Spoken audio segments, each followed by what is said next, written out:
YouTube changed my life in less than 12 months, and I had my first brand collaboration when I had under 300 subscribers. Firstly, start with the why. Why do you want to make YouTube videos? If your answer to this is to make quick, easy money, then it may not be the career for you, and I'll tell you why. So the world that we live in at the minute, everything is fast-paced, and we expect instant success with things like TikTok, where people are going viral, blowing up, and in a matter of days they have thousands and thousands of new subscribers. But what we are talking about today, we are talking about longevity. We are talking about building a community and potentially building something which could be our full-time job and change our lives forever. You will spend hours researching, videoing, editing, making a thumbnail, doing your description, thinking of a great title, and you've finally uploaded this masterpiece. And you sit at your computer, you look at your views, and in the last week you've got 50 views. Now, if it's something you are passionate about, yeah, it can still be disheartening, but you enjoyed the whole process, you enjoyed researching it, you enjoyed filming it, and you enjoyed the editing process.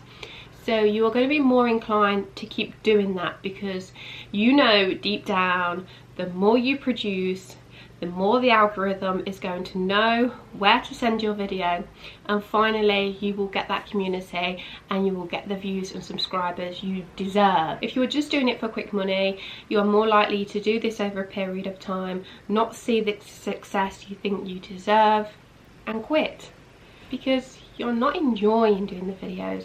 You're making them because you think you're going to get quick money. So when this doesn't instantly happen, there is no gratification, there is no reason to do it. But if you're passionate about it, that is your reason. Your reason is to help others. Your reason is to share your story. This is why building a community is so important on your channel. And this is because when I had less than 300 subscribers, I was approached for my first brand deal. Now, when I got the email, I thought it was a scam. I was looking into all these other YouTubers they were working with, and they had like 10,000 subscribers. I had 300 subscribers. Just didn't think I deserved it, but they told me they loved the community on my page, and that's what attracted them to me. So my why did I start YouTube? So let's go back to younger Danielle. When I was at school, I was never academic. I was even told by teachers that I wasn't academically smart, and I was also feather-headed, whatever that means. So I struggled in school a lot because I didn't understand what was going on in my lessons. I chose just to not show up to those lessons. Just found it difficult learning, and I felt embarrassed that I couldn't take that information in. Although I wasn't academically smart, there were other ways which really played to my advantage, and that was being hardworking and determined, and that has helped me throughout my life. Showing up and being consistent. The best way I like to look at this is, you think of your favourite TV show, a series that you are just getting into, it's on once a week, you look forward to sitting down on a Wednesday and watching this show, and suddenly it disappears for a month. You don't know what's going on. What do? You find a different show to replace that routine. The original show actually comes back, you've replaced it, and you're kind of not really interested in going back to that show because you've already got into a new show, and you know that they're going to be consistent and the show's going to be there every week for you to watch. And that's how you've got to look at YouTube. You need to be consistent. People need to know, not necessarily which day you're uploading, but know at least I will get a video up once a week, and then people know to expect that. I like to manage my time as best as possible and be as productive as possible. And one thing that helps me be productive is, I have been taking Magic Mind for 5 days now, and I've definitely seen an improvement in my productivity. So rather than just relying on caffeine, which gives you that instant boost of energy, but then 1 to 3 hours later you'll get that caffeine crash, whereas Magic Mind gives you that full energy, helps with productivity without the crash. I like to have mine mixed in with milk with a little bit of sweetener, and it makes like a matcha. Absolutely delicious. Great thing about Magic Mind, if they don't live up to their claims, they will give you 100% refund guaranteed without any questions asked. So if productivity and motivation is something you have recently been struggling with, it's worth a try. You've got nothing to lose and perhaps a lot to gain. I have a whopping 56% off your first subscription within the first 10 days with code Danielle20. I will pop the link in the description and all the details, so check them out.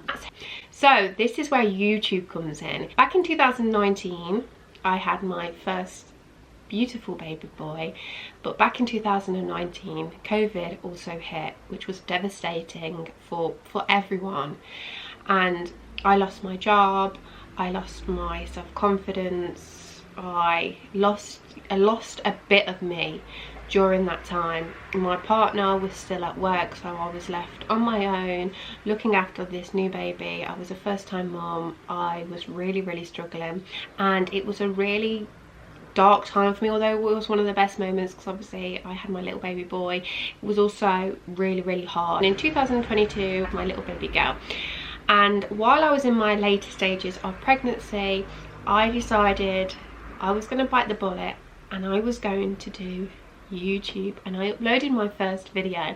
My first videos were like pregnancy vlogs, my symptoms, how I was feeling, and I really enjoyed watching other people, so I thought let's do mine and it may be helpful for other people. I didn't get a lot of views, but I just enjoyed doing it. It was the whole process of just sitting talking to someone, even though it was just myself, and yeah, I just enjoyed the whole process of it. And I kind of had in my back of my mind that I didn't want to go down the dark tunnel that I'd been down when I'd had my little boy, and YouTube was a great way of having something for me. It was a great way of expressing myself, and like I said, eventually building a community where I get so much support from everybody. And this is where my journey began, and this is when it really began to change my life. I developed a confidence I'd never had before. YouTube, I've got to be myself, and I put myself out there to potentially thousands of people to judge me, and that's okay because I'm happy with who I am now. This is who I am. I think when you're in this situation, you kind of realise that YouTube becomes a family and it becomes like a home to you. Who do we do our videos for? Who are we filming for? And if you've done any YouTube research, you will know this word a lot. Niche.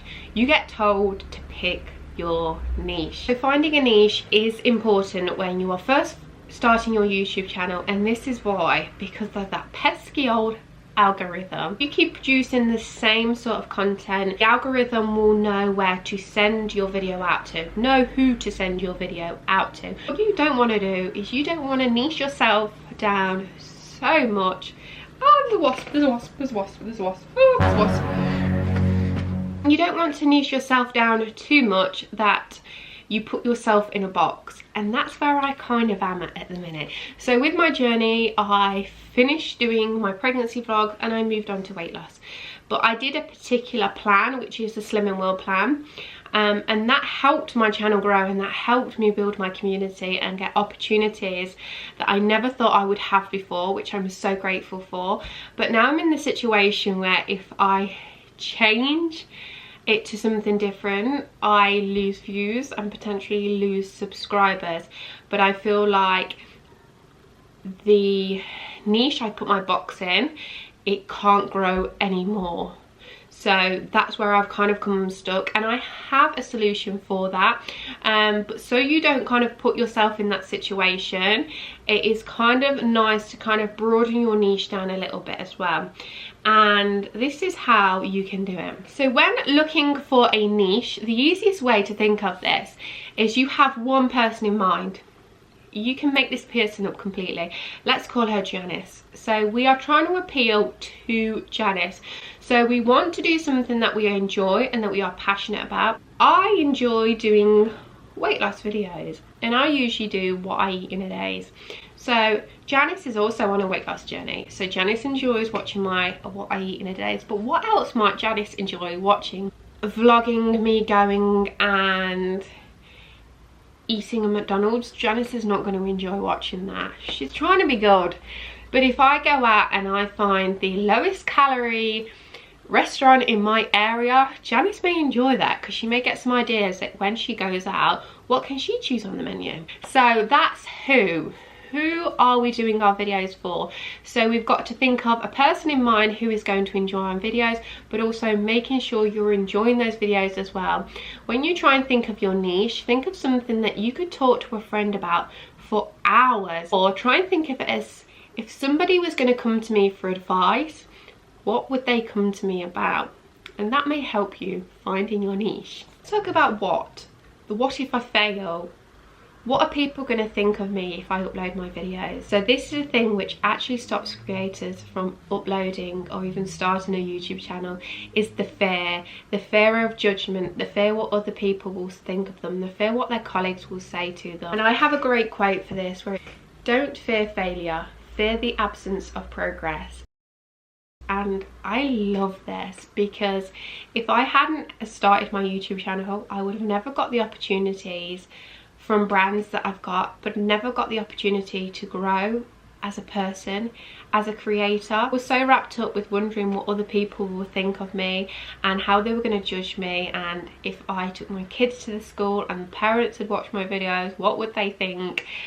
And the answer to that is it doesn't matter. It really does not matter. As long as you have your support unit around you, which is my biggest supporters are my partner Dan, who will push me and say, have you filmed anything this week? And if I'm feeling a bit down about my YouTube channel, he will say, you've done so well, you can do it.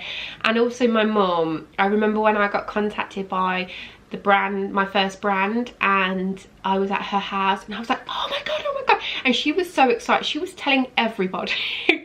She was more excited than me. She was like, oh, you know, guess what, you get enough. And she'll say to me, like, if a brand reaches out to me, I'll tell my mum, and she'll be like, I'm so proud of you. And it's so lovely. So yeah, these are the people who matter, are your supporters, and other people who are going to judge you, they're probably jealous because they may have things in their life that they would love to do, but they don't have the courage to do it. And that's how you've got to think of it. You have got the courage to do it. When you first start uploading, they will not be perfect. Even when you're 100 videos down, they're still not going to be perfect, because it's all about progress, and it's all about looking at your videos and thinking, that was a good video, but what could I potentially do better next time? And it's growing your channel, it's growing you as a human being, all part of the process, and it's just believing in the process. So if you are a new creator and you're thinking of uploading, honestly, just do it. Don't overanalyze the situation. Do it. If you don't get many views, honestly, don't be disheartened. We all go through this. Honestly, every creator has gone through this. So if I could leave you with one piece of advice today, if you've been hesitant of starting your YouTube channel, press record, upload that video. It doesn't need to be perfect. Enjoy the process. You are amazing, and whatever you decide to share with the world is amazing, and people will love you for it. So that's my little bit of advice I'm leaving with you today. And this was my first video of doing anything like this, so if you did enjoy it, just let me know. And if you want to see anything similar to this again, then it's something I would definitely enjoy filming for you. And I will catch you in the next one. Take care, everybody. Bye bye.